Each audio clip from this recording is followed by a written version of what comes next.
hard to really practice defending that. You know what I mean? It's a different sort of setup point for an offense, and things are moving in much smaller spaces, so we can take advantage of that. And we had in the past with some cuts and stuff. So, you know, Theo's a great passer, and he can make a move from that high post area. And it's just, you know, it's a different look when a real playmaker gets the ball at the elbow and is able to do a couple things from there. How does that take advantage of some of the extra spacing you have when you have 4 other shooters out there with you?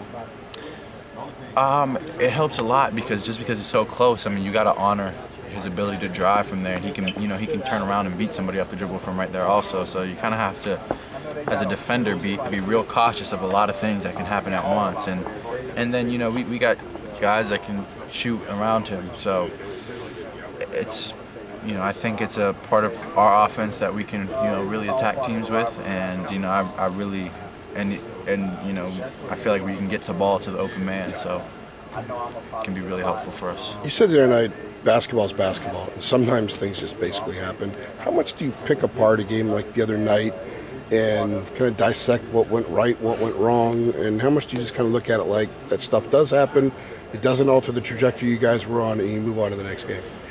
It's both.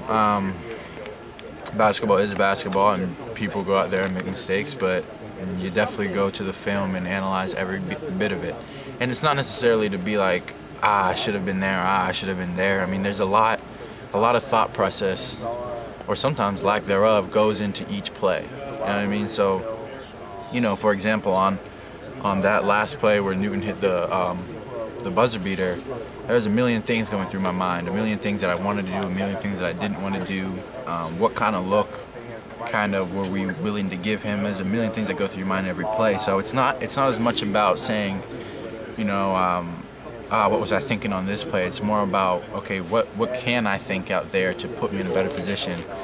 And what can we do as a team to put ourselves in a better position? So, you know, basketball is basketball. Things happen.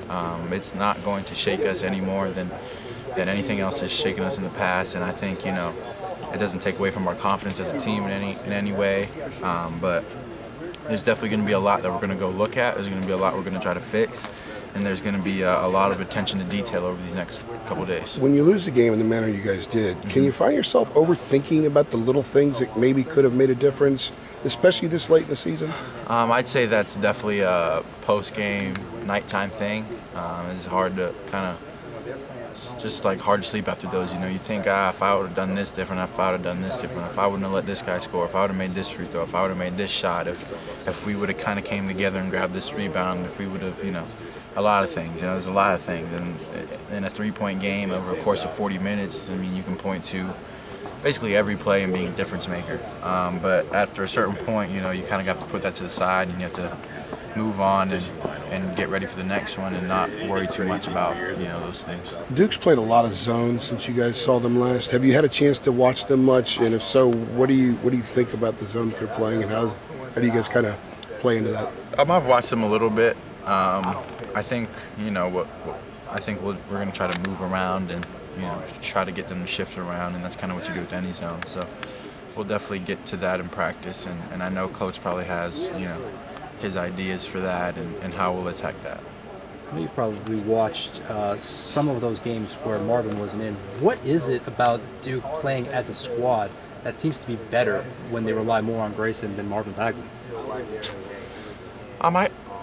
You know, I know that sounds ridiculous to say considering he's one of the best players in the country and all, but I wouldn't say they're better without him. I wouldn't say, you know that's a hard thing to say, but it's just different guys stepping up at different times, and, you know, the workload changing hands a little bit, but, you know, they're you know, a pretty solid team either way, and, you know, it's hard to get worse when adding a player like, you know, Bagley back to the lineup. So, I mean, I wouldn't say there's any glaring difference either way. I think, you know, they have talent, you know, whether they play him, whether they don't play him.